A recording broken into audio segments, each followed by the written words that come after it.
السلام علیکم۔ آج ہم آپ کی حمد، ٹھیک ہے، جو نظم ہے حمد وہ شروع کریں گے۔ سب سے پہلے ہم اس کے شاعر کا تعارف پڑھیں گے۔ شاعر ہیں حفیظ جالندھری، ٹھیک ہے۔ حفیظ جالندھری 1900 یعنی 1900 میں پیدا ہوئے اور 1982 میں وفات پائی، 1982، ٹھیک ہے، 82 میں۔ محمد حفیظ نام اور حفیظ تخلص تھا۔ جلندھر میں پیدا ہوئے، ابتدائی تعلیم وہیں حاصل کی۔ گھریلو حالات سازگار نہ تھے، سازگار مطلب مناسب نہ تھے، اس لیے تعلیم ادھوری رہ گئی، ادھوری مطلب نامکمل رہ گئی۔ شعر و شاعری کا فطری ذوق رکھتے تھے، فطری مطلب نیچرل ذوق رکھتے تھے، چنانچہ بچپن ہی میں شعر کہنے لگے۔ مولانا غلام قادر گرامی کی شاگردی اختیار کی، مختلف ادبی رسائل میں لکھتے رہے، مشاعروں نے انہیں شہرت دی، مختلف سرکاری محکموں سے وابستہ رہے۔ 1947 میں پاکستان چلے آئے، 1982 میں لاہور میں وفات پائی، ٹھیک ہے، لاہور میں فوت ہوئے۔ ان کا مزار اقبال پارک میں مینار پاکستان کے قریب واقع ہے، ٹھیک ہے۔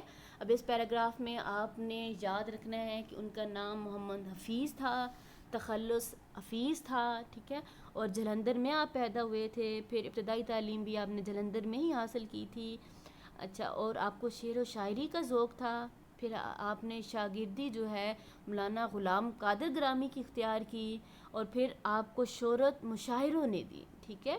1947 میں آپ پاکستان آئے تھے اور 1982 میں لاہور میں فوت ہوئے، ٹھیک ہے، اور آپ کا مزار جو ہے وہ اقبال پارک میں مینار پاکستان کے قریب واقع ہے۔ اب سیکنڈ پیراگراف ہے آپ کا، زبان کی صفائی اور سادگی، سوز و گداز اور موسیقیت ان کے کلام کی نمایاں خوبیاں ہیں۔ سوز و گداز ہوتا ہے رنج و غم کی کیفیت۔ پاکستان کا قومی ترانہ ان کی ایک باعث فخر تخلیق ہے، ٹھیک ہے، جو ہمارا قومی ترانہ ہے وہ بھی حفیظ جالندھری نے لکھا ہے۔ انہوں نے دیگر بہت سی قومی نظمیں بھی لکھی ہیں۔ حفیظ جالندھری ایک قادر الکلام شاعر تھے۔ انہوں نے مختلف اصناف سخن، ٹھیک ہے، اصناف سخن ہوتا ہے شاعری کے جو اقسام ہیں، ان میں مثنوی، گیت، غزل اور نظم میں طبع آزمائی کی ہے، ٹھیک ہے، یعنی مثنوی بھی انہوں نے لکھی ہیں، گیت بھی لکھے ہیں، غزل بھی اور نظمیں بھی انہوں نے لکھی ہوئی ہیں۔ شاہ نامہ، شاہ نامہ اسلام ان کی ایک قابل قدر تخلیق ہے، ٹھیک ہے، یہ اردو کی قومی، ملی اور رزمیہ شاعری میں عمدہ اضافہ ہے۔ اب رزمیہ شاعری کون سی ہوتی ہے؟ ہر قسم کی جو طویل نظمیں ہوتی ہیں جس میں کسی قوم یا فرد کے بہادرانہ کاموں کی، بہادری کے کاموں کی داستانیں بیان کی جاتی ہیں، ان کو رزمیہ شاعری کہتے ہیں۔ ان کی چند تصانیف یہ ہیں: طلخابِ شعری، سوز و ساز، حفیظ کے گیت، حفیظ کی نظمیں، چیونٹی نامہ، ٹھیک ہے۔ اب آپ نے یہ یاد رکھنا ہے کہ ان کی تخلیق کون کون سی ہے۔ شاہ نامہ اسلام ہے، ٹھیک ہے، پھر طلخابہ شعری، سوز و ساز، حفیظ کے گیت، حفیظ کی نظمیں اور چیونٹی نامہ۔ اچھا، اب ہم حمد کی طرف چلیں گے۔ حمد آپ کو جیسے کہ پتہ ہے، ہم اس نظم کو کہتے ہیں جس میں اللہ تعالیٰ کی تعریف بیان کی جائے، ٹھیک ہے۔ ہم جو ہے وہ نظم کی قسم ہے، ٹھیک ہے، نظم میں ہم حمد لکھتے ہیں۔ آپ کو پتہ ہے نظم اس کو کہتے ہیں جس میں ایک عنوان یا موضوع ہمیں دیا جاتا ہے جس کے اوپر ہم شاعری کرتے ہیں، ٹھیک ہے۔ غزل میں ہر جو شعر ہوتا ہے وہ اپنا الگ مفہوم، الگ مطلب رکھتا ہے، لیکن غزل جو ہوتی ہے نا وہ اس کا ایک تھیم ہوتا ہے، مرکزی خیال ہوتا ہے، اور اسی کے بارے میں سارے شعر لکھے جا رہے ہوتے ہیں، ٹھیک ہے۔ ہم پہلے شعر کی طرف آئیں گے۔ اس نے ایک حرف کن سے پیدا کر دیا عالم، کشاکش کی صدائے ہاؤ ہو سے بھر دیا عالم۔ حرف کن، ٹھیک ہے، کن پتہ ہے آپ کو کہ اللہ تعالیٰ نے جب اس کائنات کو تخلیق کیا تھا یا جو بھی چیز بنانے کا اللہ تعالیٰ ارادہ کرتا ہے تو اللہ تعالیٰ بس کن کہتا ہے۔ کن کا مطلب ہے ہو جا، تو وہ چیز ہو جاتی ہے، تخلیق پا جاتی ہے۔ عالم ہوتا ہے دنیا جہاں کائنات، کشاکش ہوتا ہے چہل پہل، ٹھیک ہے، کشمکش، صدا آواز کو کہتے ہیں، ہاؤ ہو شور و غل، ٹھیک ہے، شور شرابہ جو ہوتا ہے یہ۔ اب جو اس کا مفہوم ہے وہ یہ ہے کہ اللہ تعالیٰ نے اس کائنات کو تخلیق کرتے وقت صرف ایک لفظ کن کہا اور اس دنیا کو طرح طرح کی مخلوقات سے بھر دیا اور اسے چہل پہل کا مرکز بنا دیا. ٹھیک ہے، اب ہم اس کی تشریح کریں گے. حفیظ جلندری خالق کائنات کی حمد و ثنا بیان کرتے ہیں اور کہتے ہیں کہ تمام تعریفیں اس اللہ کے لیے ہیں جس نے ایک حرف کن کہا اور کائنات تخلیق ہوگی. یہ خوبصورت جہان جہانے آب و گل مارز وجود میں آ گیا. جیسا کہ اللہ تعالیٰ قرآن مجید میں اپنی قدرت کی تخلیق کو بیان کرتے ہوئے کہتا ہے، سورہ یاسین کی آیت نمبر 82 ہے کہ جب وہ کسی چیز کو بنانے کا ارادہ کرتا ہے تو اس کے لیے لفظ کن کہتا ہے، پس وہ چیز وجود پا جاتی ہے. ٹھیک ہے، اب جو دوسرا مصرع ہے اس میں دوسرے مصرعے میں شاعر اپنی بات کو مزید بڑھاتے ہوئے عرض کرتا ہے کہ خالق کائنات کے ایک لفظ کن کا کمال یہ ہے کہ یہ کائنات رنگ و نور سے بھر دی گئی. اس زمین و آسمان کو گہما گہمی کا مرکز بنا دیا گیا. آسمان پر سورج، چاند اور ستاروں کی چہل پہل اور رونق ہے اور زمین پر انسانوں، حیوانوں، چرندوں اور پرندوں کی صورت میں گہما گہمی اور انگامہ آرائی پائی جاتی ہے. ٹھیک ہے، بقول شاعر یہاں پہ شعر لکھیں گے آپ: زمین کو رونقیں بخشی تیرے ہی نور نے مولا، زمین کو رونقیں بخشی تیرے ہی نور نے مولا، فلک کی گہما گہمی بھی ہے تیرے نور کے دم سے.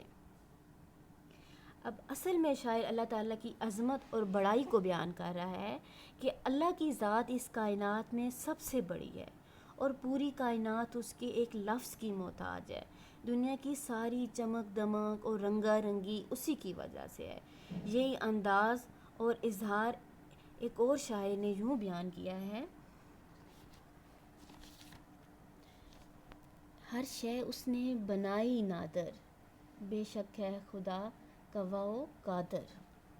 ٹھیک ہے، اب سیکنڈ جو ہے ہم شعر شروع کریں گے وہ ہے: نظام آسمانی ہے اسی کی حکمرانی سے، بہار جاویدانی ہے اسی کی باغبانی سے. ٹھیک ہے، نظام آسمانی ہوتا ہے آسمان کا نظام. ٹھیک ہے، نظام سلسلہ طریقے کو کہتے ہیں، حکمرانی بادشاہی یا حکومت، جاویدانی. ٹھیک ہے، جاوید ورڈ سے نکلا ہے، جاوید کا مطلب ہوتا ہے ہمیشہ رہنے والا. ٹھیک ہے، لازوال. باغبانی ہوتا ہے باغ، یہ دنیا کی نگہبانی. ٹھیک ہے، اب مفہوم یہ ہے کہ اس کائنات کا واحد اور اکیلا خالق صرف اللہ ہے، جس کے حکم سے یہ نظام آسمانی چل رہا ہے. اس دنیا کی ہمیشہ رہنے والی بہار کا اصلی نگہبان خدائے واحد ہے.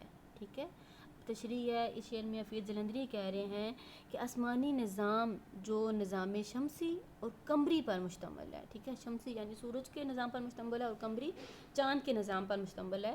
اس سارے نظام کو کنٹرول صرف اللہ کے ہاتھ میں ہے.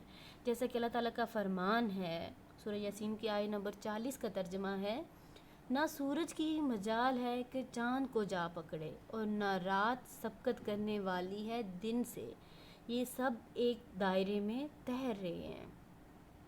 یہ کائنات اللہ کی تخلیق کردہ ہے. اس نے کائنات میں اس طرح ترتیب رکھی ہے کہ کہیں ذرہ بھر بھی اونچ نیچ نظر نہیں آتی. ہر چیز اس کے قبضہ قدرت میں ہے.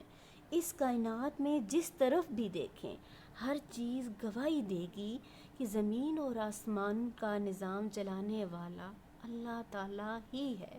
ٹھیک ہے، یہاں پہ ہم شعر لکھیں گے: چاند میں کہکشاں میں پھولوں میں، چاند میں کہکشاں میں پھولوں میں تو اس کی نشانیاں دیکھوں. ٹھیک ہے، اب دوسرے مصرعے میں شاعر کہتا ہے کہ اللہ ہی ہے جس نے اس باغ دنیا میں لازوال بہار برپا کر رکھی ہے. اس باغ کا نگہبان اور اصلی مالک اور نگران اللہ ہی ہے.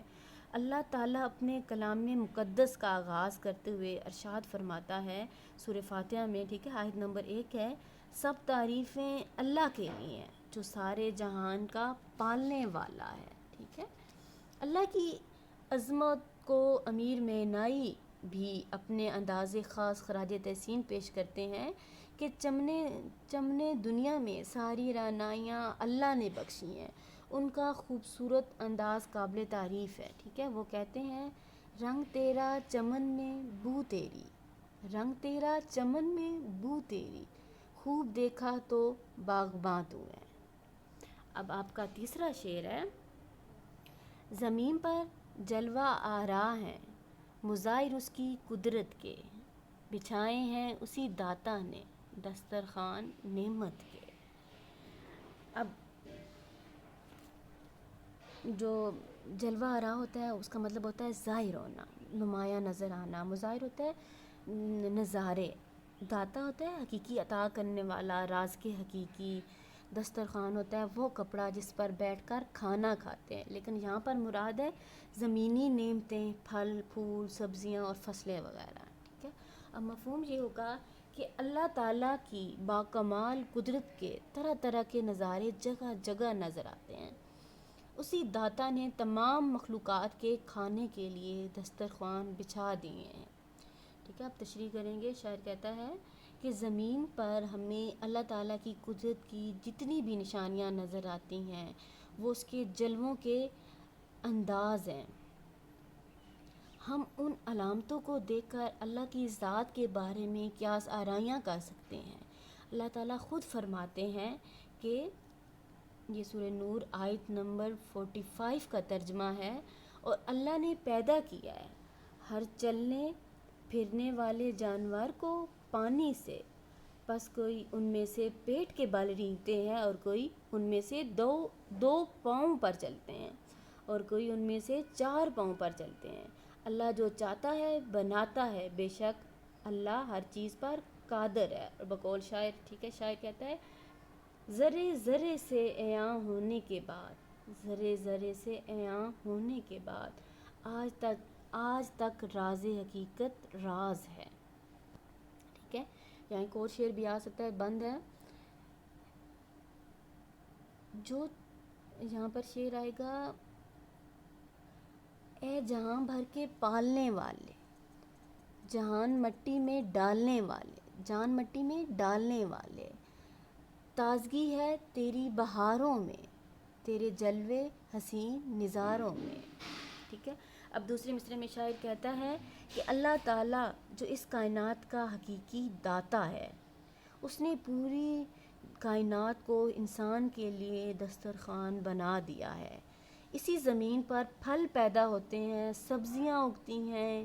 اسی زمین پر بیٹھ کر وہ اللہ کی نعمتوں سے لطف اندوز ہوتا ہے اور اللہ تعالیٰ جو راز کے حقیقی ہے اس کے فرمان کی عملی صورت بن کر شکر ادا کرتا نظر آتا ہے. ٹھیک ہے. ترجمہ ہے پاکیزہ چیزوں میں سے جو ہم نے تمہیں عطا کی کھاؤ اور اس کا شکر ادا کرو. ٹھیک ہے. اور بقول شاعر آخر میں ہم شعر جو لکھیں گے وہ ہے کرتا ہے عطا بڑھ کے ضرورت سے سبھی کو، کرتا ہے عطا بڑھ کے ضرورت سے سبھی کو، بے مثل زمانے میں سخاوت ہے اس کی. آج ہم اتنا ہی کریں گے، باقی انشاءاللہ ہم کل کریں گے.